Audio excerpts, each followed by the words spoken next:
Você não está nem pensando em mim, você não me conhece. Você me dá um vale CD. Porque para me dar o disco, você tem que pensar em mim. Você tem que ir lá, você tem que buscar. Atenção, guarde essa ideia. E eu quero aproveitar esses 10 minutos teus de pânico para pensar isso. Cuidado, hein? Não é que a tecnologia deve ser descartada, o que ela não pode é nos submeter. Quer ver outro exemplo? Há 15 anos o telefone da minha casa tocava às 8 horas da noite. Alô? Por favor, o André, que é o meu filho mais velho. Por favor, o André. Quem quer falar com ele? Ah, é o Chiquinho. Oi, Chiquinho, aqui é o Mário Sérgio, pai do André, tudo bem? Tudo, seu Mário, como vai? Você estuda com o André? Estudo sim. Onde você mora? Isto é, o telefone fixo fazia a mediação entre os meus amigos e eu. Certo? Não é que eu controlava, mas eu acompanhava o grupo de amigos, tinha que falar comigo. Hoje, liga pro teu filho onde ele estiver, a hora que ele quiser, sem que você saiba. Aqui, ó. Aliás, hoje você não sabe onde teu filho está, porque ele é móvel como o celular. Certo? Há 15 anos você sabia onde ele estava porque ele tinha que estar fixo que nem o telefone. E ele te engana. A menos que você arrume em breve um GPS para acompanhá-lo, certo? Aí você diz assim, mas o que isso mudou? Mudou muito. Uma parte de nós não sabe com que os filhos andam, onde eles estão. E tem gente que diz uma coisa pior, diz assim pro filho, não quero saber de meninada aqui em casa. Não quero saber de moleque aqui. E aí sim é que você não sabe quem eles são. Aliás, vai descobrir, se der tempo, em algum momento. Olha só. Tecnologia, ela não é neutra, ela produz efeitos. Isso significa o quê? Descartá-la? Não, criar com os filhos outra lógica de comunicação.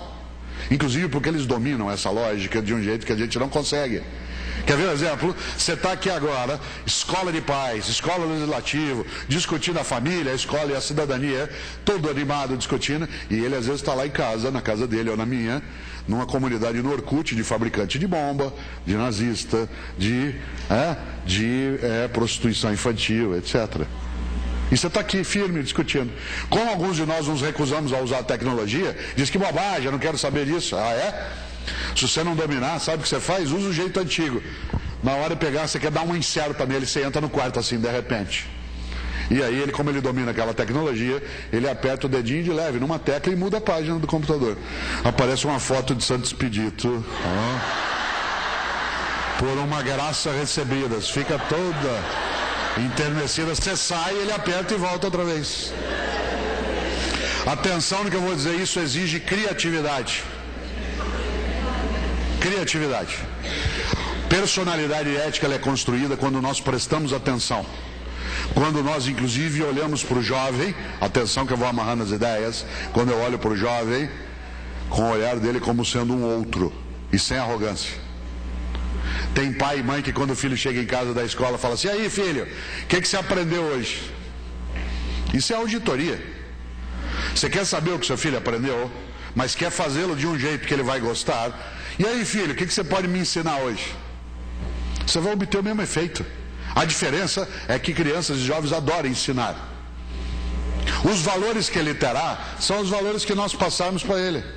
Se ele não tem ideia de processo, porque a família não estrutura, ele não tem dificuldade nenhuma, ele não sabe que para o quarto dele aparecer limpo, ou às vezes para a comida aparecer na mesa, alguém tem que fazer, e tem que plantar, e tem que carregar cebola, e tem que fazer uma série de coisas.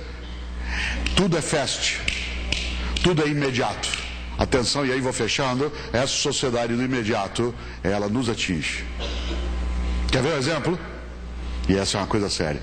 Ela nos pega em cheio. Sabe quando? Quando a gente vai perdendo a nossa paciência. Quando nós achamos que as coisas são assim, o que eu posso fazer? Aliás, quando nós começamos a procurar o prático em vez de procurar o certo. Quando você e eu começamos, por exemplo, a desistir. Quando o peixe, ao apodrecer pela cabeça, vai contaminando. Quando nós esquecemos uma coisa ótima. Eles não nasceram prontos. Nem nós. E, portanto, nós podemos nos fazer e refazer de vários modos. Um deles é, de fato, fazendo um seminário, voltando à discussão, trazendo pessoas, pensando, isto é, fazer o que vocês estão fazendo aqui. O que vocês estão fazendo aqui? Nós estamos aqui nesses dias para recusar a ideia de que não há alternativa de futuro, de que as coisas elas estão numa saída que está fechada, ao contrário. Mas para isso, evidentemente, você e eu precisamos afastar o mais poderoso elemento negativo no nosso tempo, que é a ideia do carpe diem. Hoje você é incentivado o tempo todo numa sociedade comunista, e quando eu digo comunista não é socialista, comunista de partilhar de forma comum o Deus mercado. O tempo todo fica em torno do consumo de bens materiais. E é uma sociedade que te impulsiona para dizer o tempo todo: aproveite o dia. Carpe diem, que aliás é um lema do mundo romano na decadência. Pessoas repetem carpe diem como se ela fosse uma coisa do mundo romano, do aproveitar a vida, mas ela é da decadência do Império Romano.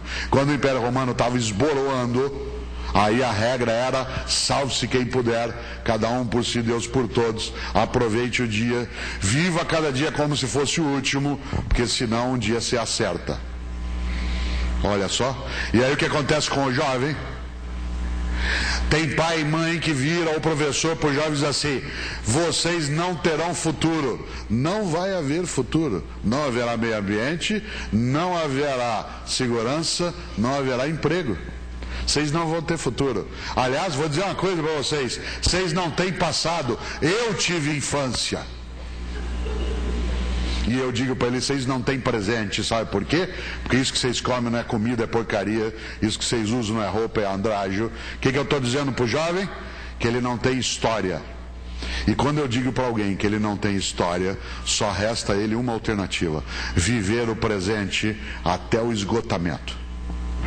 Viver o presente até o esgotamento significa, e aqui eu quero ir fechando, que aí você, nesta lógica, você chega em casa hoje à noite, quarta-feira, você chega lá 7 horas da noite, tua menina está saindo, você fala: ué filha, onde você vai? Ué mãe, eu vou para uma balada. Mas numa quarta-feira, filha? Mãe, pode ser a última balada da minha vida. Seu filho fala: mãe, vou viajar com os amigos no fim de semana, vou lá para Bombinhas. Mas filho, as aulas começaram agora, você nem... Pá, mãe, pode ser a última viagem da minha vida.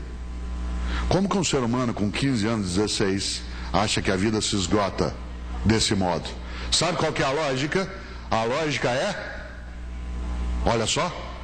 A lógica é que o mundo não tem história. E quem não tem história vive o presente até o esgotamento. Aí o que eles fazem?